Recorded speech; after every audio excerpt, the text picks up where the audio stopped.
अयोध्येचा अतिशय भव्य नेत्रदीपक असा सोहळा, अभूतपूर्व सोहळा अतिशय उत्साहात पार पडला. संपूर्ण भारतातच नव्हे तर जगभरात जिथे जिथे भारतीय मनुष्य आहे, भारतीय त्या ठिकाणी जसं काही दिवाळी साजरी केली. आणि ह्याला एक शब्द वापरलेला आहे अतिशय छान, राम दिवाळी. आणि दरवर्षी कदाचित या तिथीला आता हा सोहळा साजरा होईल. अपेक्षेप्रमाणे या अतिशय मंगल अशा सोहळ्यामध्ये सुद्धा काही ना काहीतरी गरळ ओकळून अपशकुन करण्याचं काम अपेक्षेप्रमाणेच या विरोधकांनी, सेक्युलर लिब्रांडोंनी केलेलं आहे. त्याच्यातलं एक ट्विट आहे फार, मी ज्याच्यावरती हा व्हिडिओ करतो आहे. फक्त नाव घेणार नाही मी, कारण की यांची नाव घेण्याचा काही उपयोग नाही. ते ट्विट असं आहे की पूर्वीच्या काळी जेव्हा एखादी स्त्री सती जायची किंवा तिला सती जाणं भाग पाडायला जायचं, तेव्हा तिच्या आरोळ्या किंकाळ्या ऐकू येऊ नयेत, तिचं रडणं, तिचं ओरडणं, तिच्या किंकाळ्या ऐकू येऊ नयेत म्हणून ढोल वाजवले जायचे. त्या पद्धतीनं भारतातली लोकशाही सती चाललेली आहे. आणि त्याच वेळेस ह्या राम मंदिराचा जो जल्लोष केला जात आहे ते तिच्या किंकाळ्या ऐकू येऊ नयेत म्हणून, असं ते घाणेरडं अभद्र असं ट्विट आहे. आता एखाद्याचं म्हणतो ना आपण की जित्याची खोड मेल्याशिवाय जात नाही. प्रचंड प्रमाणात लोकांनी जो प्रतिसाद दिला ह्या सगळ्या सोहळ्याला, त्याच्यातून लोकभावना किती तीव्र होती. 500 वर्षापासून जी दबून राहिलेली जी भावना होती, जे दुःख होतं, जी तळमळ होती, ती सगळी समोर आली. त्याच्यातून हे सगळं साकार झालं. हे कळत असताना सुद्धा जेव्हा हे अशा पद्धतीचे ट्विट करतात, घाणेरडी टिप्पणी करतात, तेव्हा ही मानसिकता किती विकृतीच्या पातळीवरती गेलेली लक्षात घ्या. तुम्ही प्रत्यक्ष जेव्हा ह्या सगळ्या सोहळ्याचं म्हणजे 11 दिवसापासून मोदी अनुष्ठान करतायत, वेगवेगळ्या मंदिरांना भेटी देत आहेत, काहीतरी उपास करतायत, नारळाच्या पाण्यावरतीच फक्त त्यांचं म्हणजे दुसरं कसलं अन्न न करता फक्त नारळाचं पाणी ते घेत आहेत. ह्या सगळ्या जेव्हा बातम्या येत होत्या किंवा काळाराम मंदिरात त्यांनी सफाई केली, रामेश्वरच्या मंदिरामध्ये मोदी गेले, हे सगळं समोर दिसत होतं. एक चालू असताना त्यांची कामही चालू आहेत. लोकशाही सती गेली असं अभद्र म्हणत असताना ह्या लोकांनी आत्ताच ह्याच काळातलं मी सांगतो, म्हणजे जुनं पण उदाहरण देत नाही. काळाराम मंदिरातल्या सफाईच्या नंतर लगेच मोदी तिथून मुंबईला गेले आणि अटल सेतूचं लोकार्पण झालं. तुम्हाला म्हणायचं असं होतं की हा जो आरडाओरडा केला जात आहे की मूळ प्रश्न बाजूला ठेवले जातात, मग विकासाचे प्रश्न या काळात मार्गी लागलेले नव्हते का? समृद्धीचा टप्पा याच महाराष्ट्रामध्ये मार्गी लागलेला आहे. पुढचा भाग याच महाराष्ट्रामध्ये याच काळात, मी जुनं सांगत नाहीये. वंदे भारत जी नवीन रेल्वे सुरू झाल्या त्याच्यातल्या काही प्रत्यक्ष महाराष्ट्रात सुरू झालेल्या आहेत आणि ज्या प्रत्यक्ष चालू आहेत. छत्रपती संभाजीनगरचं मी उदाहरण दिलं होतं. जालन्यापासून ते मुंबईपर्यंतची वंदे भारत रेल्वे सुरू झाली. किंवा हे ज्या लोकशाहीला मेली असं म्हणतात त्याचंही उदाहरण सांगतो. आत्ताच ज्या 5 राज्यातल्या निवडणुका झाल्या त्याच्यातल्या 5 पैकी 4 ठिकाणी सरकार बदललेली आहेत. 5 राज्यांमध्ये ज्या विधानसभेच्या निवडणुका झाल्या त्याच्यातल्या 4 ठिकाणी जी सरकार सत्तेवरती होती ती बदलून दुसरी आली. मग हे लोकशाही सुदृढ झाल्याचं लक्षण आहे का लोकशाही मेल्याचं, सती गेल्याचं लक्षण आहे?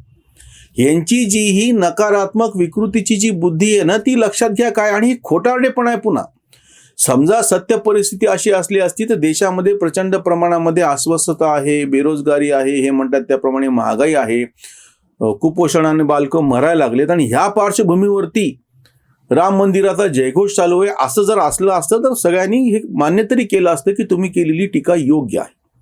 या काळामध्ये जागतिक पातळीवरच्या तुमच्या अर्थव्यवस्थेचे जे काही आकडे आलेले आहेत, जो काही आलेख दिसत आहे उंचावताना, इन्फ्रास्ट्रक्चर संरचना ज्या पद्धतीनं वाढलेल्या आहेत, असंख्य गोष्टी ज्याचे पुरावे आतापासूनचे नाही, 2-3 म्हणजे कोरोनाच्या नंतरच म्हणतो मी. तर उलट कोरोनाच्या काळामध्ये जगभरातली अर्थव्यवस्था कोलमडलेली असताना सुद्धा भारतानं ज्या धीरानं 140 कोटी लोकसंख्या ही कशी सांभाळून ठेवली, इतकंच नाही तर त्या सगळ्या आपत्तीवर मात करून गेल्या 3 वर्षामध्ये अर्थव्यवस्थेनं ज्या पद्धतीची गती पकडली ते चकित करणार आहे. आपल्यालाच नाही, सगळ्या अभ्यासकांना चकित करणार आहे. हे कोणी अपेक्षिलेलं नव्हतं की इतक्या लवकर भारत ह्याच्यातून सावरून पुन्हा त्याचे मूळ पदावरती येईल किंवा विकासाकडे ही सगळी अर्थव्यवस्था जाईल म्हणून. म्हणजे ते जे संकट होतं त्या संधीचं त्याचं सोनं उलटं केलं आणि मोठ्या प्रमाणामध्ये मनुष्यबळाचा वापर कसा करता येऊ शकेल. एक अगदी साधं उदाहरण आहे, बाळबोध. कोरोनाच्या काळामध्ये होम डिलिव्हरी वाढल्या, फक्त केवळ झोमॅटो आणि स्विगी आणि बाकीचं तेच नाही, अगदी साध्या पातळीवरती बाजूचा दुकानदार सुद्धा त्या घरामध्ये जाऊन औषधी द्यायला लागला दर महिन्यामध्ये. डायबिटीस, बीपी, शुगर वगैरेच्या ज्या गोळ्या नियमितपणे लागतात हार्टच्या, हे सगळं कोरोनाच्या नंतर घडलं. एका अर्थाने सर्व्हिस इंडस्ट्री वाढली, हे सगळं आपल्या आजूबाजूला घडतं. याच्यातलं पक्ष आणि बाकी सगळं बाजूला ठेवा. किंवा आता टुरिस्ट सेक्टरमध्ये काम करणारे ज्या तरुण मुलांना मी विचारलं, ते सांगतात की इथून पुढे 5 वर्ष अयोध्येमध्ये कुठलाही व्यवसाय करा, चहाची टपरी चालवा तुम्ही, अगदी एखादं बाजूला दुकान छोटंसं किंवा एखादं काहीतरी भज्याचं गाडा लावा, कुठलंही करा, इथून पुढे 5 वर्ष त्या ठिकाणी लोक हटणार नाहीत असा अंदाज आहे. टेम्पल टुरिझमच्या नावाखाली जे प्रचंड प्रमाणामध्ये तिथं आर्थिक उलाढाल होते आहे याची यांना कल्पनाच नाही, आणि हे सांगतात की लोकशाही सती गेली.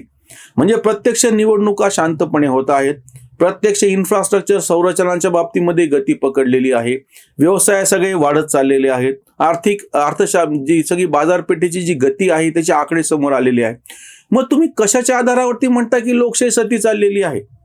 म्हणून आता मला असं म्हणा वाटतं की यांनी एक काम करावं, ह्यांच्या म्हणण्याप्रमाणे लोकशाही सती गेली, तर तुम्ही या लोकशाही सतीचं मंदिरच बांधा एक, आणि त्या मंदिरासाठी पवित्र अशी जागा शोधून काढा. जे शंकराचार्य, तुम्हाला त्यांची आजकाल फार प्रेम जिव्हाळा ओतू आलेला आहे ना, तर तुम्ही काय करा, त्या सगळ्या शंकराचार्यांना बोलवा, त्या शंकराचार्यांकडून मुहूर्त काढा, तुम्ही त्यानंतर राष्ट्रपतीला बोलवा, तुमचं सगळं जे जे काही चुकलेलं आहे तुमच्या म्हणण्याप्रमाणे, मोदी, अमित शहा, संघ, भाजप यांचं जे काही चुकलेलं आहे, त्यांनी राजकारण केलेलं आहे, त्याला उत्तर म्हणून नुसती बडबड करण्याच्या पेक्षा या सगळ्या लिब्रांडूंनी, सेक्युलरांनी, आम्ही यांना आव्हान करतो, यांनी लोकशाही सतीचं एक भव्य असं मंदिरच उभं राहावं.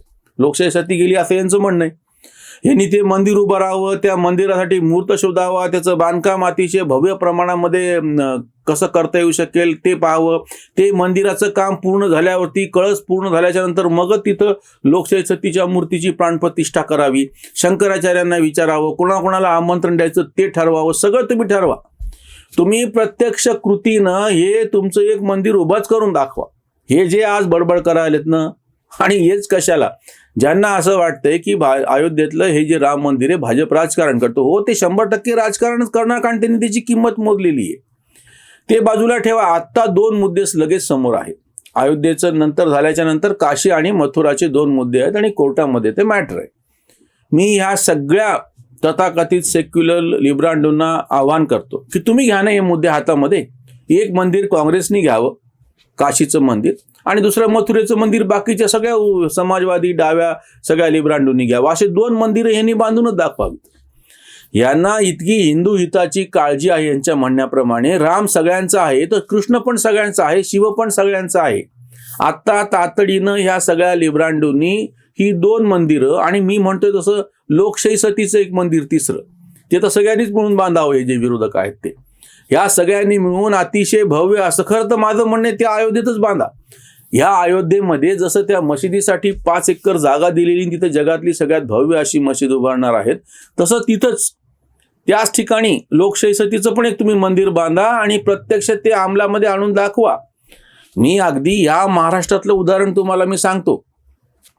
5 वर्षांपूर्वी देवेंद्र फडणवीस मुख्यमंत्री असताना सोलापूरमध्ये मार्क्सवादी कम्युनिस्ट पक्षाचे नरसय्या आडम यांनी विडी कामगारांच्या घरासाठीचा मोठा प्रकल्प मार्गी लावला होता. त्यासाठी ते लढले, सरकारी पातळीवर त्याला मान्यता मिळाली, त्याचं भूमिपूजन झालं. तो सोहळा मोदींच्या हस्ते झाला. मोदींच्या हस्ते असलेल्या सोहळ्यात व्यासपीठावर गेले म्हणून यात नतद्रष्ट कम्युनिस्टांनी आपल्याच निष्ठावंत असलेल्या नरसय्या आडम मास्तरांना पक्षातून हकालपट्टी केली, त्यांच्यावरती कारवाई केली. का? तर तुम्ही मोदी असलेल्या मंचावर, म्हणजे सरकारी कार्यक्रम असताना यांचा नतद्रष्टपणा सांगा. आणि आत्ता 2च दिवसापूर्वी त्याच ठिकाणी 15,000 घरं पूर्ण झाली. 30,000 घरं बांधायची आहे, त्याच्यातली 15,000 घरं पूर्ण झाली. प्रत्यक्ष प्रतिकात्मक स्वरूपात 6 कुटुंबांना घराच्या चाव्या, घराच्या किल्ल्या प्रत्यक्ष हातात द्यायची व्यवस्था केली गेली होती. त्याही ठिकाणी नरसय्या आडम मास्तरांना आवर्जून मोदींच्याच हस्ते त्या चाव्या दिल्या गेल्या आणि त्यांना मंचावरती बोलवलं गेलं. हे सगळे डावे लिब्रांडू नतद्रष्ट मंदिराचं तर सोडाच, प्रत्यक्ष झटणाऱ्या कामगारांच्यासाठी, विडी कामगारांसाठी, मजुरांसाठी जेव्हा घरं बांधले गेले त्याही कार्यक्रमाला हे फिरकले नाहीत, इतके नतद्रष्ट आहेत हे. आणि ज्या माणसाने ही सगळी मरमर केली, तडफड केली, ज्या सगळ्यांनी आपलं रक्त त्याच्यामध्ये आटवलं, त्या नरसय्या आडमला जे की कम्युनिस्ट कार्यकर्ते आहेत, कम्युनिस्ट आमदार राहिलेले आहेत, त्यांचा भाजपशी, मोदी, अमित शहा संघाशी काहीच संबंध नाही. केवळ ते सरकारी पातळीवरच्या कार्यक्रमामध्ये त्या मंचावर गेले म्हणून त्यांच्यावरती कारवाई करणारे हे नतद्रष्ट. मंदिर महत्वाचं आहे का? घरं लोकांना महत्वाचे? प्रत्यक्ष 15,000 घरं मोदींनी आणि इथल्या राज्य सरकारने मिळून आत्ता महाराष्ट्रामध्ये सोलापूरमध्ये विडी कामगारांना दिली, त्याच्याकडे बोलायला तयार नाहीत. आणि हे म्हणतात की या रामललाच्या मूर्तीची प्राणप्रतिष्ठा झाली आणि त्या सगळ्या निमित्तानं जगभरामध्ये जो जल्लोष झाला त्याला हे म्हणतात की लोकशाही सती चाललेली आहे आणि तिच्या किंकाळ्या ऐकू नयेत म्हणून हे ढोल बजावत आहेत. हे नतद्रष्ट आहेत. यांची बुद्धी अगदी विकृतीच्या पातळीवरती जाऊन पोहोचलेली आहे. म्हणून आम्हाला आवर्जून ते सांगावं वाटतं, हे जेव्हा असं म्हणतायत ना, यांनी एक सतीचं मंदिर उभं करावं आणि काशी आणि मथुरेच्या मंदिराची जबाबदारी यांनीच घ्यावी. भाजपने एक मंदिर प्रत्यक्ष उभा करून सिद्ध केलं, तर तुम्ही सिद्ध करा की तुम्ही कसे हिंदू प्रेमी आहात आणि तुम्ही पण खरे काय म्हणजे खरे हिंदू आम्ही सुद्धा कसे आहोत ते. इथेच थांबूया. धन्यवाद.